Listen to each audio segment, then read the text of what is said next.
इत्यादि है तवे तापत्रय विनाशाय श्री कृष्णाय वयं नमः।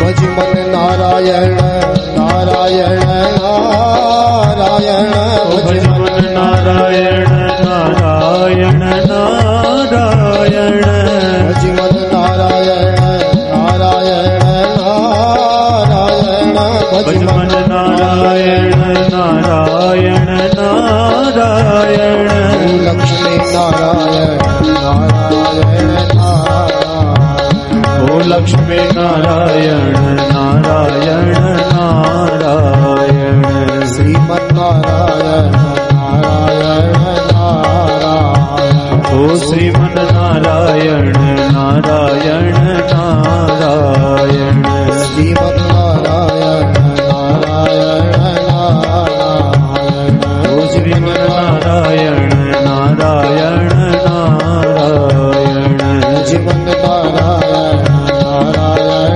नारायण ओ भजमन नारायण नारायण नारायण श्रीमन्नारायण नारायण नारायण श्रीमन्नारायण नारायण नारायण श्रीमन्नारायण नारायण नारायण ओ भजमन नारायण नारायण नारायण लक्ष्मी नारायण नारायण नारायण ओ लक्ष्मी नारायण नारायण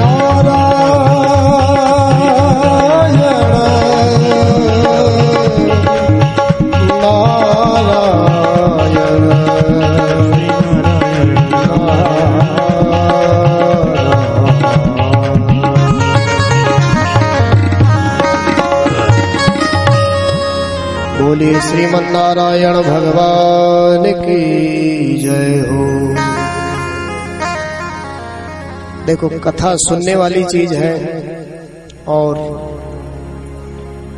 कीर्तन भी किसी से नहीं बोला जाए तो सुन सकते हो उसको भी, लेकिन जयकारा तो बोलने वाली चीज है। आप भी जब जब भगवान की जय बोले इस कथा में, कीर्तन बोले, तब तक आप भी कोशिश किया करो बोलने की। बोलिए भागवत भगवान की।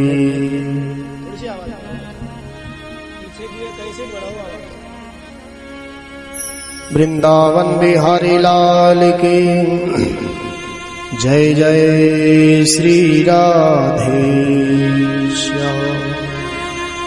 आइए,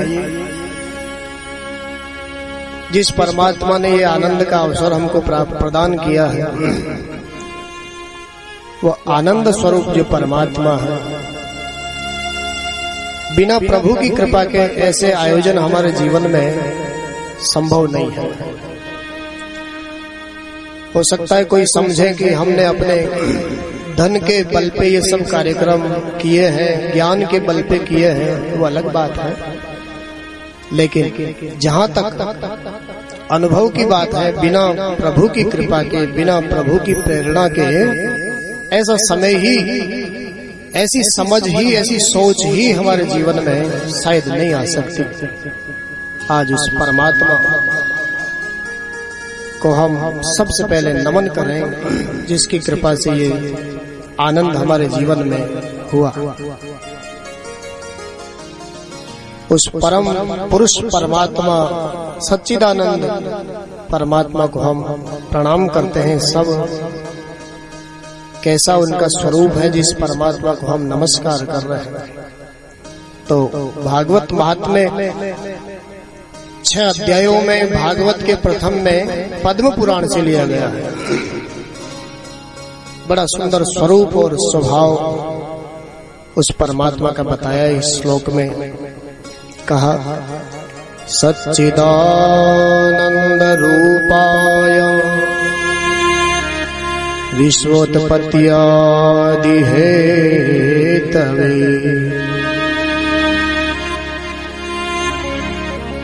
तापत्रय विनाशाय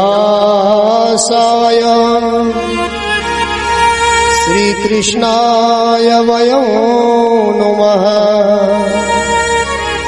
श्री कृष्णाय वयं नुमः।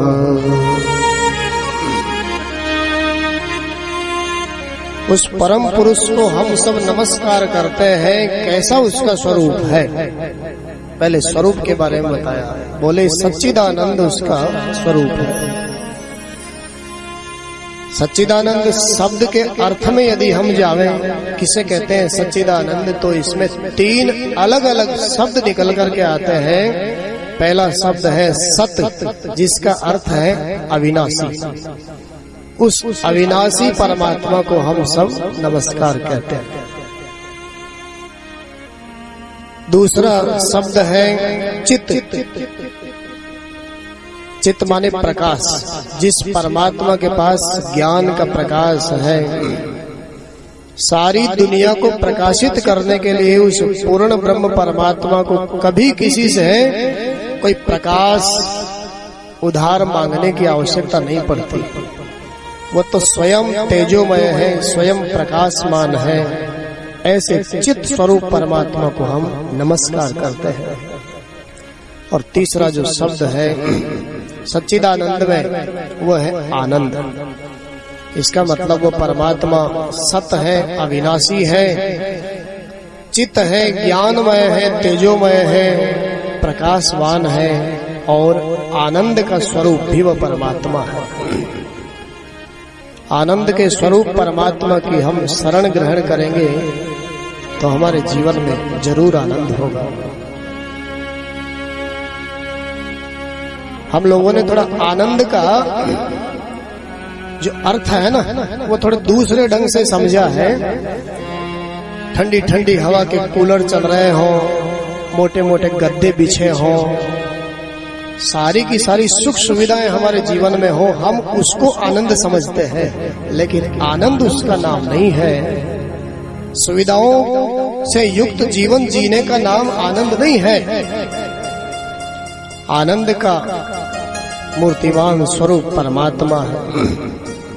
तो ऐसे आनंद स्वरूप हमारे संतों ने भी कहा है उस परमात्मा के लिए, जो आनंद सिंधु सुख राशि, जो आनंद सिंधु सुख राशि, जो आनंद सिंधु सुख राशि, करते त्रैलोक सुपासी, करते त्रैलोक सुपासी, जो आनंद सिंधु सुख राशि, जो आनंद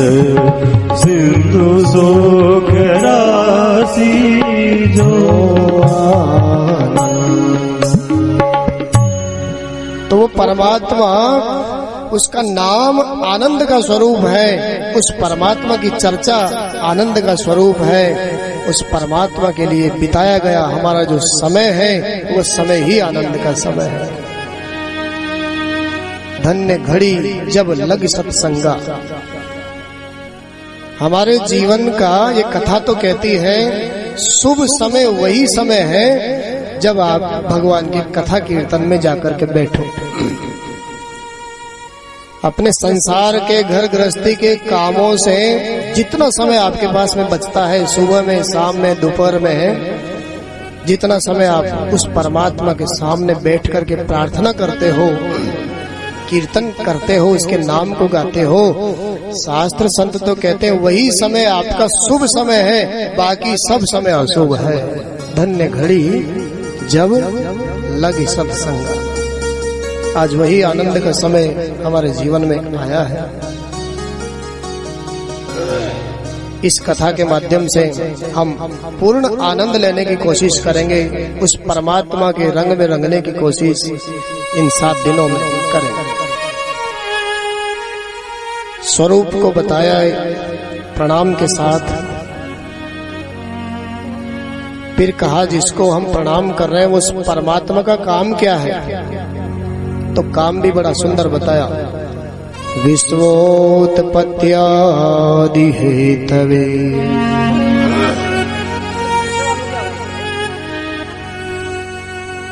बोले जिस परमात्मा को हम प्रणाम कर रहे हैं उस परमात्मा का कार्य है इस विश्व की उत्पत्ति करना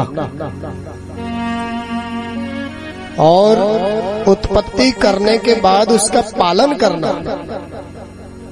ये हम लोग सोच सकते हैं भले कि हमारे परिवार का पालन हम लोग कर रहे हैं, बाकी तो सबका पालन वो परमात्मा ही करते हैं, क्योंकि उनका काम है ये जगत की उत्पत्ति करना और फिर उत्पत्ति के बाद एक एक जीव का पालन करना, एक एक जीव का।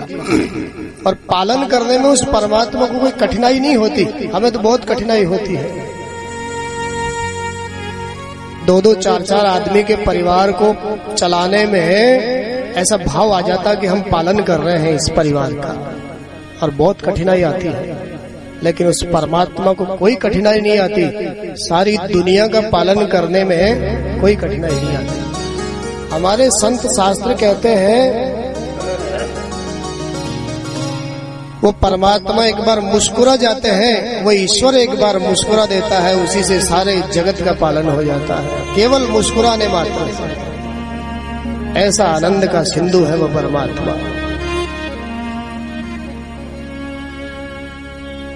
तीसरा जो काम है, जब समय आ जाए, पहले उत्पत्ति करी फिर पालन किया और समय आने पे संहार के जो कारण है उस परमात्मा को हम सब नमस्कार करते हैं। बोलिए श्रीमन्नारायण भगवान की जय हो। जिस परमात्मा को हम नमस्कार कर रहे हैं उसके बारे में कहा, पहले स्वरूप को जाना और फिर उसके कर्म को जाना, काम को। अब लोगों ने कहा महाराज उसका स्वभाव कैसा है। जिस परमात्मा की कथा हम 7 दिन तक यहाँ बैठ कर के सुनेंगे, उस ईश्वर का स्वभाव कैसा है, क्यों सुने हम उसकी कथा। हमारी तो खुद की दुनिया भर की कथा है, आजकल हम उस ईश्वर की कथा क्यों सुने, क्या स्वभाव है उस ईश्वर का। तो संतों ने कहा भैया स्वभाव बड़ा मृदुल है, बड़ा दया का स्वभाव। कैसा स्वभाव। तापत्रय विनाशाय श्री कृष्णाय वयं नुमः, श्री कृष्णाय वयं नुमः।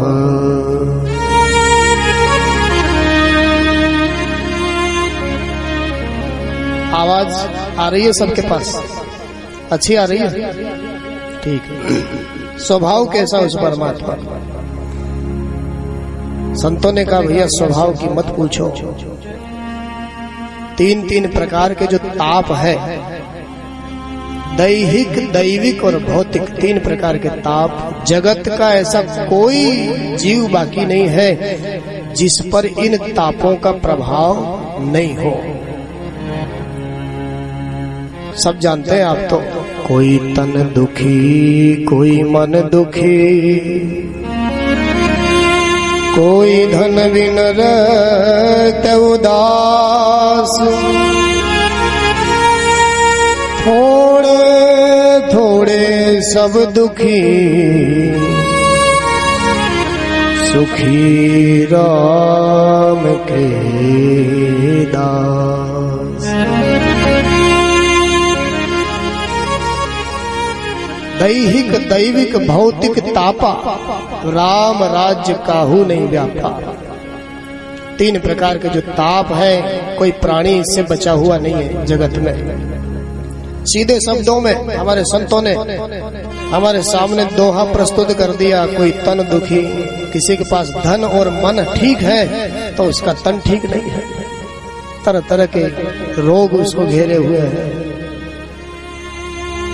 रोज रोज 10-10 गोली खानी पड़ती है, कई इंजेक्शन लगाने पड़ते हैं, तन ठीक नहीं है ना। कथा सुनने का बहुत मन है लेकिन तन ठीक नहीं है, क्या करें। और किसी का तन ठीक है तो उसका, किसी के पास धन भी है, उसका मन ठीक नहीं है। क्या सोचा था और क्या हो गया, मन ठीक नहीं है। बड़े बड़े अरमान लेकर के चले थे अपने परिवार से, बच्चों से, बड़े बड़े अरमान थे हृदय में, लेकिन जो सोचा था वह नहीं हुआ, उसके विपरीत हो गया। प्रतिकूलता जीवन में आते ही हमारा मन दुखी हो गया। जब तक अनुकूलता जीवन में रहती है तब तक हमारा मन प्रसन्न रहता है, और थोड़ी सी भी प्रतिकूलता आती है मन दुखी हो जाता है। कोई तन दुखी, कोई मन दुखी। किसी का मन भी ठीक है भगवान की कृपा से, तन भी ठीक है, कोई रोग नहीं है, लेकिन संतों ने कहा कोई धन भी न रहे तो उदास। तन भी ठीक है और मन भी ठीक है, लेकिन धन का अभाव है, आर्थिक युग है, धन के बिना काम नहीं चलता। तो किसी कहने का भाव यही है, किसी को तन का दुख है, किसी को मन का दुख है, किसी को धन का दुख है।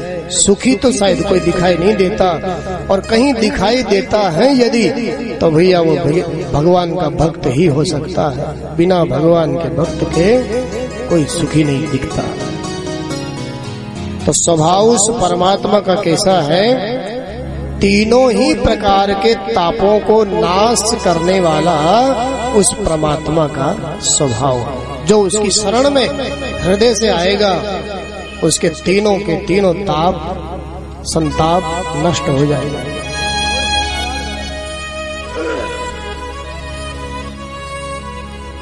तो सच्चिदानंद जिसका स्वरूप है, विश्व की उत्पत्ति पालन आदि जिसका काम है, और तीनों तापों को नष्ट करना ही जिसका स्वभाव है, ऐसे उस कृष्ण स्वरूप सच्चिदानंद परमात्मा को हम सब नमस्कार करते हैं। बोलिए वृंदावन बिहारी लाल की जय हो। सुखदेव जी महाराज को भी नमस्कार करते हैं। प्रारंभ में सुखदेव जी महाराज ने ये कथा सुनाई है परीक्षित महाराज को, उनको भी नमन कर लेते हैं इस कथा को सुनने से पहले। यम प्रव्रजन्तमनुपेतमपेत कृत्यम द्वैपायनो विरह कातरयाजुहाव पुत्रेति तन्मयतया तरवोऽभिनेदु तं सर्वभूतहृदयं मुनिमानतोऽस्मि तं सर्वभूतहृदयं मुनिमानतोऽस्मि। सुखदेव जी महाराज को भी हम सब नमस्कार करते हैं, जिनका जीवन कैसा है। ऐसे परिव्राजक है, ऐसे सन्यासी है। वैसे तो नियम तो यह है, पहले ब्रह्मचर्य आश्रम का पालन करो, फिर उसके बाद में गृहस्थ का नंबर आता है, फिर उसके बाद में वानप्रस्थ का नंबर आता है शास्त्र के अनुसार, और फिर चौथा नंबर सन्यास का आता है। लेकिन सुखदेव जी का जीवन चरित्र तो इतना महान है, विचित्र है। न ब्रह्मचर्य, न गृहस्थ, न वानप्रस्थ, सीधे जन्म लेते ही सन्यासी बन गए, सीधे जन्म लेते ही सन्यासी। ऐसे परिव्राजक संत अपनी नाल को कंधे पर वस्त्र के रूप में, यज्ञोपवीत के रूप में रख करके सीधे वन को, उस परमात्मा को रिझाने के लिए चले। जिनका कोई संस्कार ही शेष नहीं है, या यूं कहें उनको संस्कारों की जरूरत ही नहीं है, ऐसे सुखदेव जी महाराज जो सर्वभूत हृदय है। पिताजी मोह के कारण उनके पीछे पीछे गए बुलाने के लिए, लेकिन सर्वभूत हृदय होने के कारण उनकी तरफ से वृक्षों ने ही उत्तर दे दिया। ऐसा सुखदेव जी का जीवन, ऐसे सुखदेव मुनि को भी हम सब नमस्कार करते हैं। बड़े आनंद की बात